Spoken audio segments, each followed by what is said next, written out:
Hello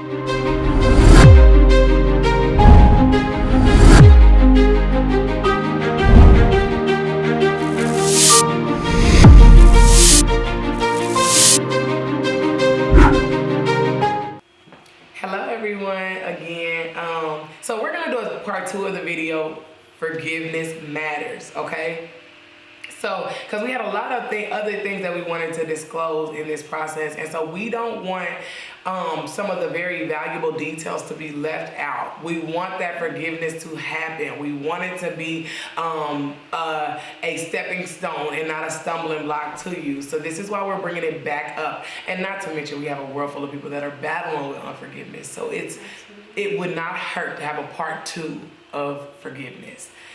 So, you want to go ahead and start us out, Takia, and talk about what we was just talking about?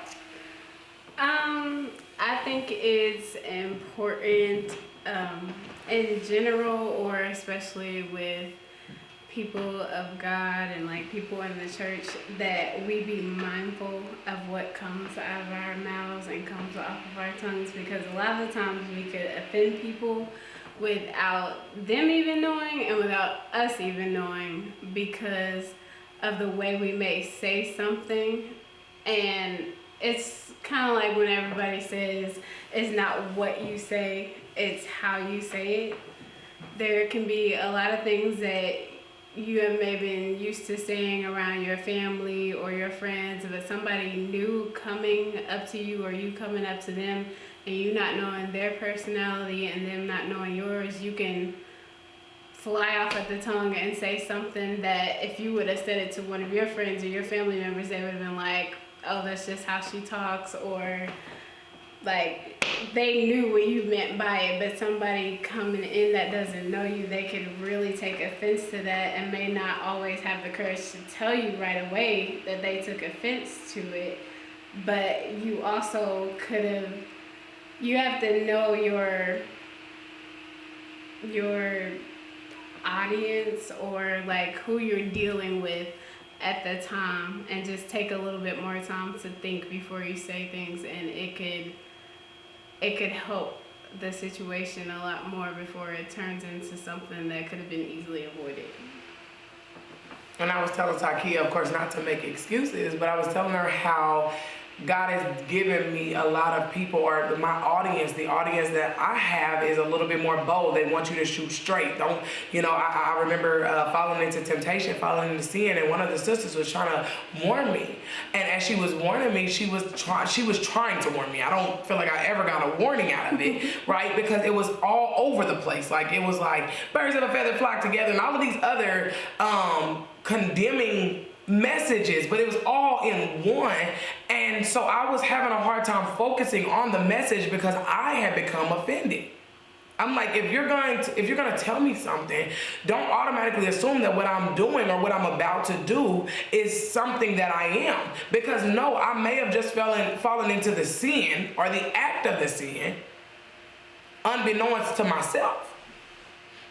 And so when we're trying to tell people something, we also have to know that this very well may not be something that they repetitively have done. We cannot just go in assuming. If God has given us a word to warn our brother or sister, we need not go in assuming that they've already done it, or that we know best. Like, no, give the word and let go and let God. Be bold. I wanted her to shoot bold with me, and because she was all over the place, I never gravitated towards the message that I needed to hear to possibly prevent me from stumbling in the first place, right? And so I was telling Takia that some people that God has me associated with, well, the majority is people that we gotta tell them just like it is, because if we go anywhere else, they're gonna be lost. And so sometimes I have to remember the audience, like she said, the audience in which I am going towards. That this next person may be that person that's like, all you had to do was just like tell me, but like when you tell me, I need you to kind of like water it down just a little bit. Like don't kill me, don't overpower me with your message. Tell me, but tell me in a way that I feel like you're willing to help me, and not all of the boldness that you have packed up inside of you. And so I think more or less sometimes people also have a lot of people that they have to water it down for. And then you go to people like me who's like, shoot me straight in the forehead and just tell me, this is wrong. You're about to fall into a trap. You're about to fall into temptation. They watered it down for me when I really needed the boldness. So knowing our audience is very important. Yeah, I feel like it's just like when you dealing with kids, like you being a mom, like, you know, there's some kids that all you gotta do is talk to. Right. And tell them what they did wrong before you even finish talking. They just boo crying, right. They feel horrible, they won't do it again. Then there's others, it takes a little bit more action to get them to see that you're really serious and you don't need to do this anymore. Right. So it's just, and it doesn't mean just because you have to deal with your kids differently doesn't mean that you love them any less to get the same result. It's just like you have to deal with people accordingly. And that's the same way that God does with us. And a lot of people will look at other people and be like, oh, this person did this and this and this, and God still did this for them, but why isn't he doing it for me? And it's just like, no, God, they're in that place for a reason, and God has put you in that place that you're in for a reason. Whether it could be like what you have, what God has for you is coming later, or it could also be that you're too busy focused on someone else and where God is bringing them, that you're not taking that same energy and doing what God wants you to do to get where you need to be. So I just think it's important, like God can also like put people in your life that are a lot like you, and it's easy for you to know how to deal with them because they take. That's your tribe. It's your tribe. You guys come from the same area. Yeah, like y'all like it. Y'all like getting the information the same way, but you also have to be able to break out of it. Yeah, you have to be able to adapt because you're gonna get people like me who aren't as like, I can be straightforward, but I'm also not a person that will just automatically come up to someone else and start a conversation, or even being in front of the camera is not my go-to thing. Which we're proud she's here. Right. But it takes, sometimes we all work together for a common goal, because it takes people like you to be able to talk to people like me to get us to come out of a shell and be able to talk about the same things that we're going through, to be able to touch someone else. So amen. And that's all that we should be doing. You know, it's working together. You know, I want to see God, we all should want to see each other grow. You know, and this is why unforgiveness takes a lot of people out. Because the devil doesn't want us to grow. He doesn't want us to work together. Oh my goodness, if the devil knew what Takia possessed and all of, you know, like he's just like, keep her quiet, let's keep her battling. Like myself included, he's like, keep Talitha quiet, because she's bold, she can go to talk to a lot of people, like keep her quiet. Let's keep her battling with unforgiveness. Let's just keep her battling with offense. Versus us realizing the devil's trick and the devil's tactic and going up to that sister or that brother and being like, man, you know what, I'm sorry. I could have did that better.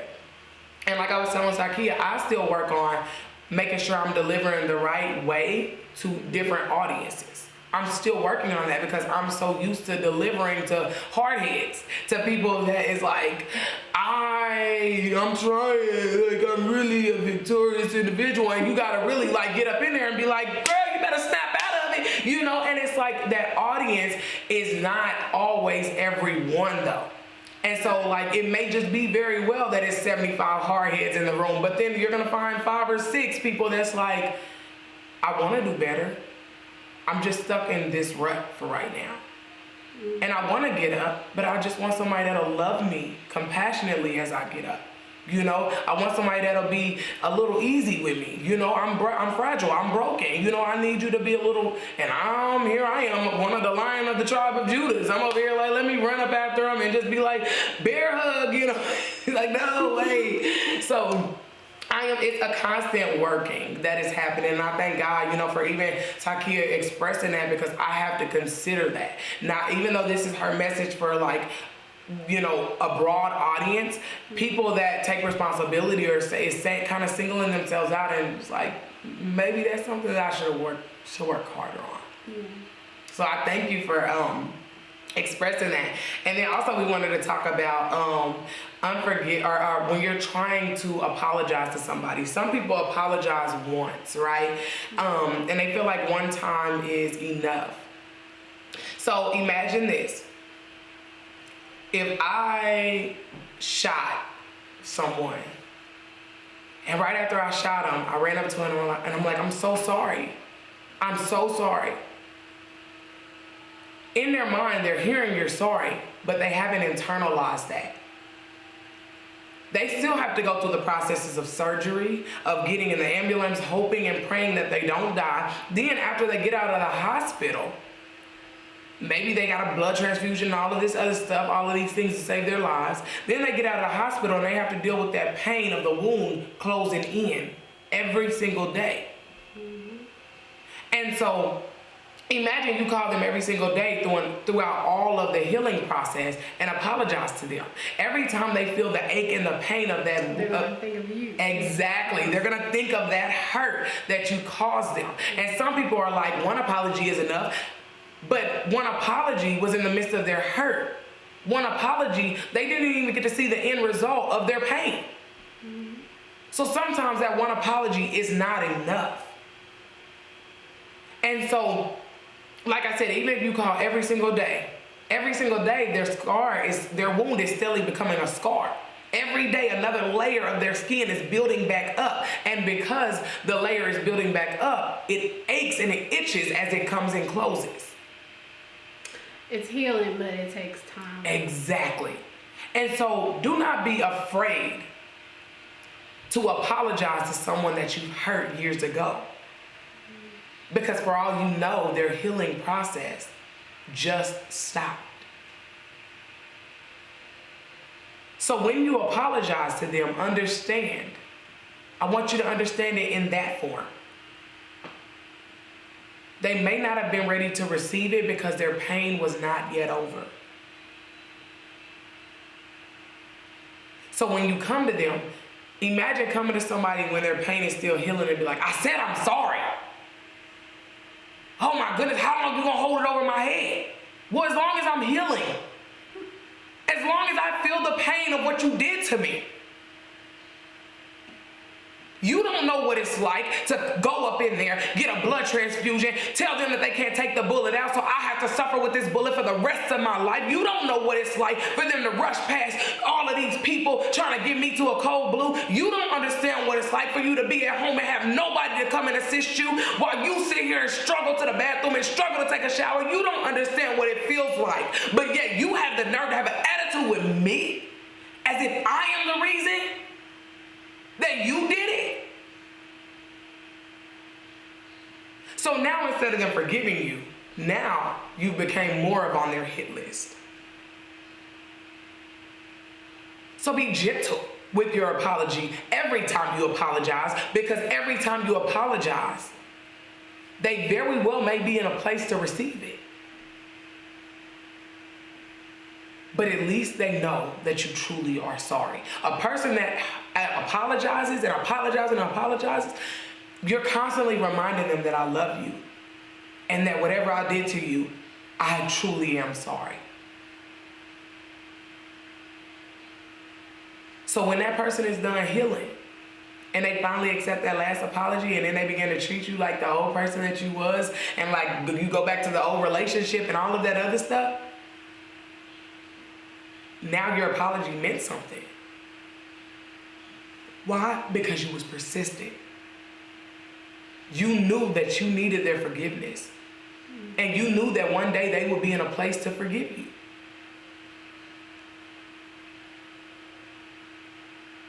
But we cannot just assume that one apology is enough when we've hurt somebody to their core.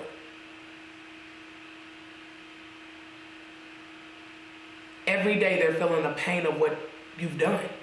Every day people are feeling the pain of the mistakes that I've made. So when I come and apologize, I need to keep the same energy as I kept when I was angry. When I pulled out the gun and shot. I didn't really pull out a gun and shoot anybody, you guys. But I need everybody to understand the dynamics of this message. Some people that you're apologizing to is still wounded by what you've done. And some people that you're looking for an apology from may still be wounded by the damages that somebody else caused. Which is why they can't accept your apology. Which is why they won't apologize to you. Because they're still victimized.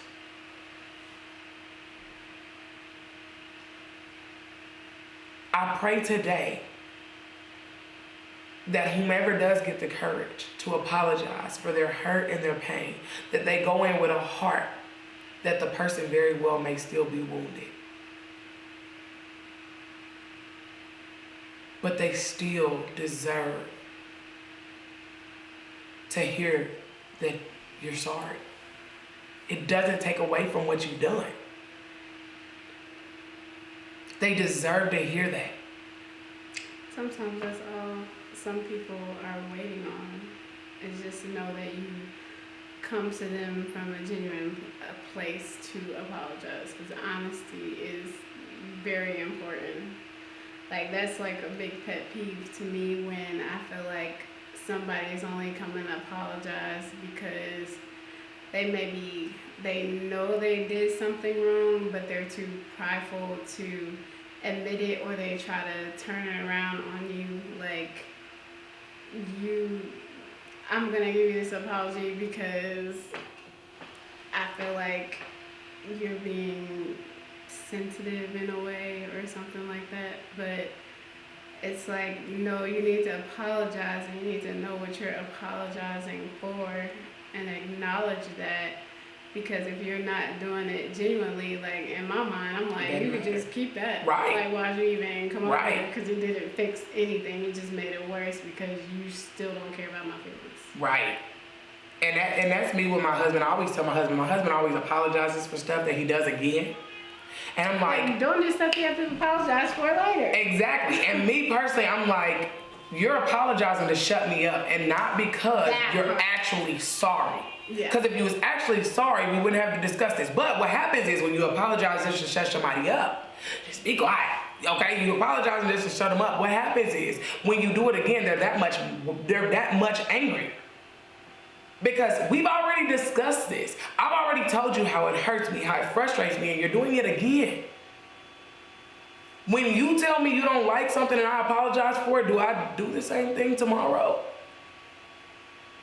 And if you keep doing it again, like, do you really expect me to keep accepting that? Do you really expect me to believe that you're sorry? Yeah. It's a lot of things that ties into that, you know, and some people have to understand that, like, literally be okay with changing the directions of your behavior if you're sorry. Do not just apologize and shut somebody up, because that's not going to help anybody. That's actually going to hurt you more than help you. Mm-hmm. And make them more angry. Exactly. Which then with some people, they'll create distance. Because it's like, you're constantly hurting me when I'm constantly telling you. And if you're speaking about it, it takes a lot for people to speak about what you're doing to hurt them. For you to basically say, who cares? I'm going to do it again tomorrow. Mm-hmm. You may not say that, but your actions are. Your actions do. And so, if you are apologizing, understand that a lot of times people are apologizing, but really they're just saying it to hush you up instead of actually saying it with the hopes that you'll forgive them and that they'll never do it again. Mm-hmm. So when you apologize, please be willing to stop. Be willing to stop. Whatever you're doing to hurt them, whatever you're doing to keep this thing going, whatever you're doing to them, and then you're like, why are you screaming? Well, because you keep on doing it. Why are we still having this conversation? Exactly. Years down the line, we're still having this discussion. And you want me to come to you as passive aggressive as I came the first time. That's not gonna happen. It's not working. At all. At this point. And so we have to consider that as well, how we apologize. And when we apologize, or what place are we doing it out of? Are we apologizing because we got caught? Are we apologizing because it's convenient for the sake of, I don't want to argue? Or are we apologizing because we genuinely in our hearts knew that we were wrong? When we are genuinely in our hearts knowing that we're wrong, that's why I'm that person that'll call you every day and be like, I'm sorry. I'm sorry. Like, I need you to understand that I apologize in our relationship. I value that. I didn't mean to shoot you. I was doing this, I was doing that, and then da-da-da-da. And the bullet went off. And this is a person that's truly and genuinely sorry. It's replaying in their hearts and in their minds, and they're constantly like, I cannot believe I've done that. Mm-hmm. But a person that could care less 9 times out of 10, that's the person that's like, I've already said sorry. Like, what else do you want me to do? I want you to mean it. That's what I want you to do. So this is Forgiveness Matters Part 2. We are hoping that you have enjoyed this series, this little small Part 2. And we are asking again that if you are battling with unforgiveness, or if you are a person that wants to forgive people or wants to ask for forgiveness, but you're kind of waiting on them to accept it, understand that that is a process. Understand that you too have had your forgiveness processes where you've had to heal and heal and heal, and then later on forgive them. Or you may have said, I forgive you at one point, and then your pain started again, and then you didn't forgive them again. So it's when you apologize again, you are saying, no matter what space you are in, I'm sorry. No matter what you still feel, I am sorry. Yes, and you are healing just like they are, and some people need more time than others to be able to be in a place to accept it. But at the end of the day, as long as you've done your part to get it off of you, that is what matters. What they choose to do with it, that's on them. As long as you get it off of you, you'll be headed in the right direction. And I hope you stay in the right direction. May God bless you all. If you have not yet subscribed to the channel, please hit the like button below. And thank you so much, Crystal, for all of your time. Thank you, Takia. You're welcome. See you guys later.